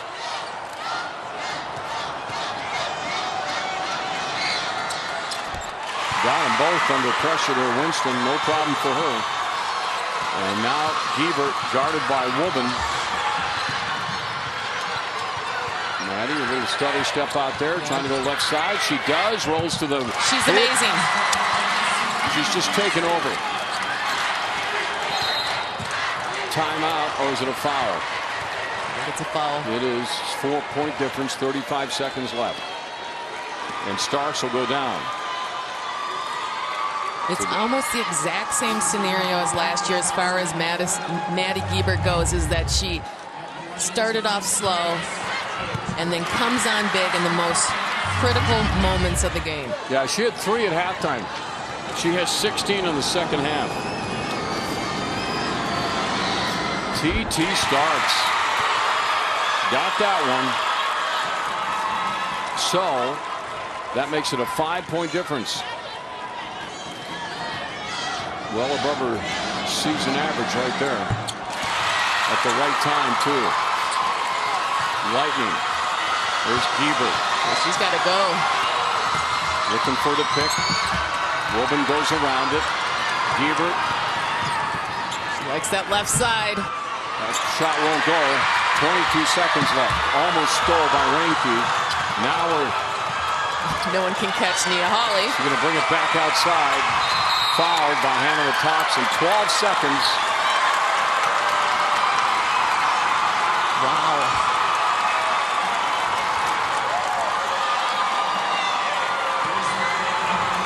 Nia Hollie has had a game tonight. 24 for the junior. Some silence for her as she gets ready to shoot this free throw and touches every part of the hoop and drops it. What a mature player she is. Just takes her time, takes a deep breath on the free throw line. That's a big one. So is that one. Yeah, because now you got an 8-point lead. Here comes Giebert down in a hurry. Let her shoot it. Nope, they're going to steal it. And Hopkins style. Woban has the ball. She will dribble out the clock. That's going to be it. And Hopkins is going to win the state championship in a 68-60 win over Eastview. Eastview coming back right at the end, but not quite enough. And the Royals, after a 1-year absence, come back and win it all.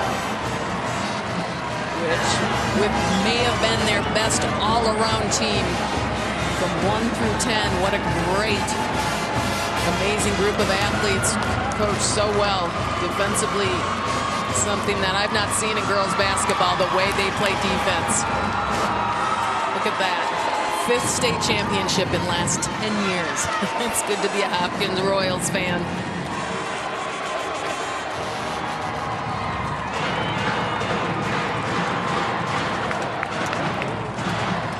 Hopkins wins the rubber game of the match. They were split at 1-1. Tonight's player of the game brought to you by Education Minnesota. 70,000 educators working together to improve education and prepare students for successful lives. Well, she did it all game. Nia Hollie, 26, 5 boards, but just her confidence from the start of this game to the very end is what carried Hopkins through.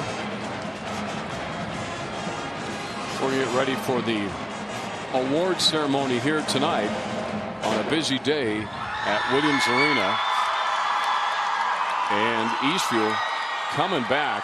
Madison Giebert showed you what she's made of at the end of that game, didn't she? Yeah, and I love seeing that in her game, and it's so interesting that it always comes up at those big moments, but you know that it's in there and she can do it. And She's an amazing player.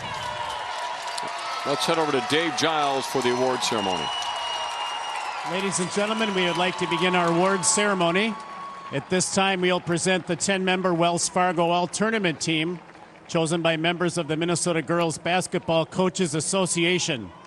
These students have distinguished themselves by their athletic excellence, leadership, team commitment, and exceptional sportsmanship. Presenting the trophies for the Wells Fargo All-Tournament team at center court is Darren Zilsdorf, Wells Fargo Vice President, Business Banking Manager. He's assisted by Dave Stead, Executive Director of the Minnesota State High School League. And now the 2015 Class 4A Girls Basketball All-Tournament team. From Shakopee, guard Taylor Coonan.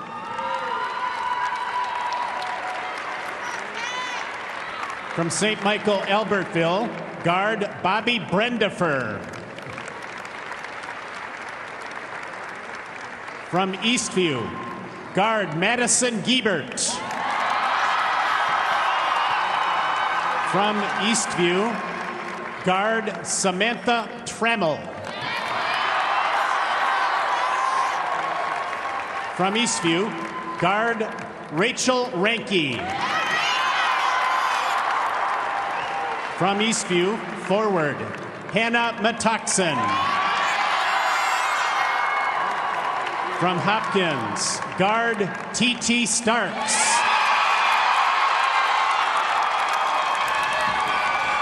From Hopkins, guard Nia Hollie. From Hopkins, guard Ashley Bates. And from Hopkins, guard Bariah Livingston. Please join Wells Fargo and the Minnesota State High School League in congratulating these outstanding student athletes. Ladies and gentlemen, the 2015 Class 4A Girls Basketball All-Tournament team. In tournament action, earlier today at Concordia University in St. Paul, the Class 4A third-place game was won by St. Michael Albertville with a 60-46 victory over Shakopee. The Class 4A fourth-place trophy was awarded to Shakopee High School. Bronze medals and the Class 4A third-place trophy were awarded to St. Michael Albertville High School. Congratulations to our Class 4A third and fourth-place teams, St. Michael Albertville and Shakopee, for an outstanding state tournament. At this time, we'd like to present the second-place trophy and medals. These awards will be presented by members of the Minnesota State High School League Board of Directors. They are Betsy Anderson of Hopkins, Wade Johnson of Warren Alvarado Oslo, Emmett Keenan of St. Cloud Cathedral, and Scott McCready of St. Charles. He is the president of the Minnesota State High School League Board of Directors. They are assisted by the tournament director, Lisa Lissamore. Silver medals and the Class 4A second-place trophy will be awarded to Eastview High School. The silver medals will now be presented to each team member. Please step forward to receive your medal as your name is announced. Number 3, Mariah Alapate. Number 4, Erica Schlosser. Number 5, Allie Pickrain. Number 10, Paula Garcia. Number 11, Sarah Gill. Number 12, Rachel Ranke. Number 21, Samantha Trammell. Number 22, Madison Giebert. Number 23, Kiara Walker. Number 24, Emma Sin. Number 25, Claudia Pushner. Number 31, Hannah Matoxen. Number 32, Mina Satay. Number 33, Miranda Crenshaw. Number 42, Ilea Decker. Number 43, Megan Wallstead. Number 44, Colleen Maraca. Student manager, Michael Sheridan. Student manager, Claire Pushner. Assistant coach, Danny Makepeace. Assistant coach, Ellen Spica. Head coach, Melissa Giebert.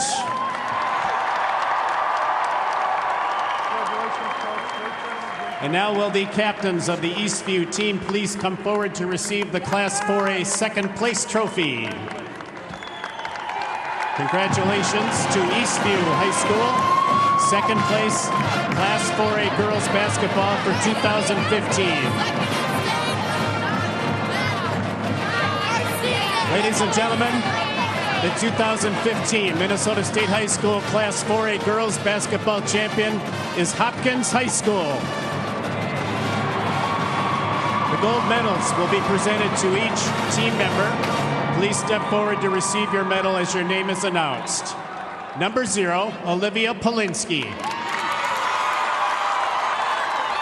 Number 1, Angelica Wiggins. Number 3, Mariah Livingston. Number 5, Dee Dee Winston. Number 10, Liz Bulver.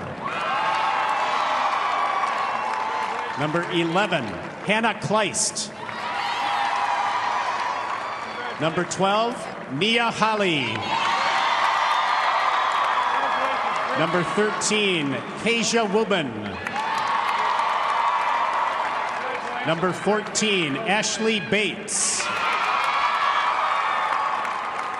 Number 15, Julia Jallo.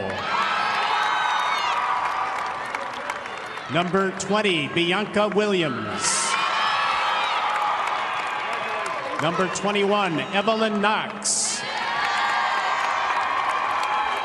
Number 22, T.T. Starks. Number 32, Sierra Bagstead. Number 33, Shania Roger. Number 34, Ashley Omete. Number 42, Catherine Redica. Number 44, Maddie Chalmers. Student manager, Madison Zemlicka. Student manager, Dominique Hart. Assistant coach, Barry Cosgriff.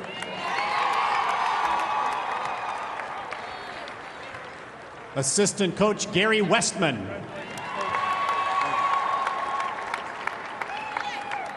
Head coach, Brian Cosgriff.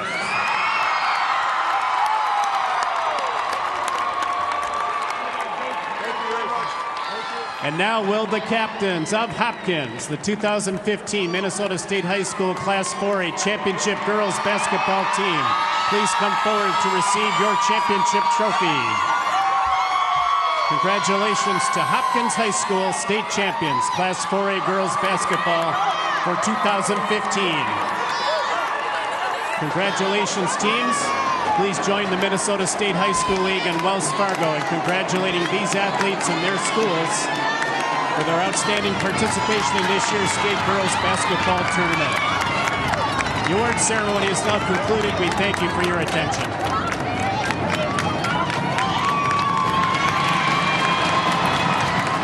Well, it's a celebration at Hopkins for the state title, and it's a pretty good team. It was really interesting to me, Leah, because you told me during the season as we chatted, you thought this might be Hopkins' best team ever. That's saying a lot. Yeah, and when I say that, what I mean by that is that they had so many talented players on their team. Usually back in the day when the Coffee Girls were there was a focus on a great player, but this is a lot of really good players. And defensively, I can honestly say it's the best defensive team I've seen in girls basketball in the state of Minnesota. And yet Eastview came back and made a heck of a game out of it at the very end and thought, well, we're going to have something eerily similar to what happened last year at Kennedy, that possibly could happen, but then Hopkins stopped it at the end. They didn't have quite enough, but it was amazing to see what Eastview is capable of doing. We knew that they could beat Hopkins because they had already done it in the regular season, and that we know Madison Giebert is an amazing player, and she gave it her all. It just wasn't enough on this night. Hopkins wins it as they watch how appropriate they watch their head coach go into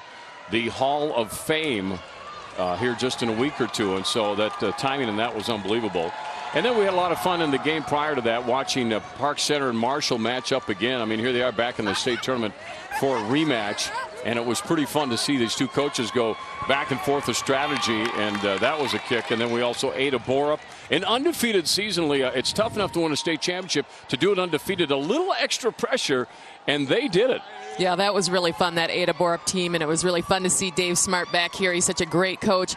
And you know, we love seeing Park Center win it again. And Marshall, it was so painful to see him lose with that great team, that volleyball team that won a championship in November. So it's always fun to see the different teams come through here on the state tournament. One of the marvelous things to see at the state tournament, reason we love it so much, is you get to the out-state teams, and one of those teams came in, and you don't have a chance to see them as much as you'd like, but Dover Iota played, and we went, wow, this team has some serious talent, and they went on to win the championship today. Yeah, and what we saw on that team was just great players knowing their roles and knowing how to be great at what they do. Super fun day. Let's go back down the court. Tori has some of the winning players from Hopkins with them. Tori? Absolutely, Dave. Nia Hollie, our player of the game, and Coach Brian Crosgriff, and 26 points in this one. In the state championship game, you end up playing your best basketball. What's the key in getting the best out of yourself at a big game like this? You know, it's my teammates. I rely on the seniors. I rely on everybody around me. They do such a great job keeping me up and keeping me pumped in. We wanted it. We really did, and we got it. Yeah, and it didn't come easy. That's a tough team over there. You play them so much. What is it about them that makes it such a battle?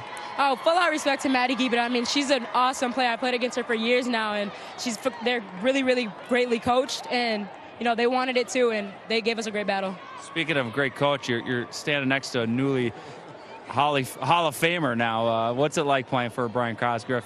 He's so humble. He's really, really humble. He's an awesome coach. He pushes me to the best of my limits, even out of my comfort zone, and that's what happened tonight. I got pushed out of my comfort zone, and I did it, and we did it as a team, and we did really great. Nia, congratulations. I'll let you go on and celebrate with your team. Thank you. Nia Hollie, what a great player. She's unbelievable. I feel so fortunate to be able to coach her, and the beautiful thing about her is she's coming back next year. Yeah, you guys are on top again. You stepped away last year, didn't make it down here. You come back, you win a state championship. What does this mean? It's just so great for the kids. It really is. You know, as you get older, you realize that coaching basketball is not about the wins and the losses, but it's about the relationship that you can form and the experiences that you can hopefully give kids that they'll remember for the rest of their lives, because I certainly will as an adult. I know that. You won a lot of championships. How is this particular group special to you? You know, they're all pretty special, but this group is really special because, you know, there was kind of a couple eras there. You know, the Leslie Knight era, the Jillian Shirley era, Abby Green, and then the Coffees and the Shacklefords and the O'Tooles. And now that those kids are gone, they've kind of established a new era for themselves. So this one was very special. Congratulations on all the success, including the Hall of Fame. Thank you so much. Appreciate it, guys. Brian Crosgriff, Hall of Famer and 2015 Class 4A state champion head coach.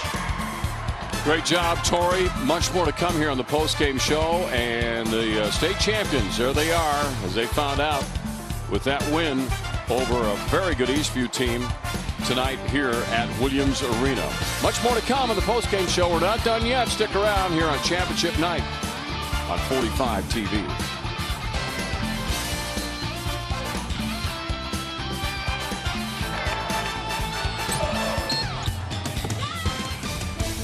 Today's postgame show is brought to you by Education Minnesota.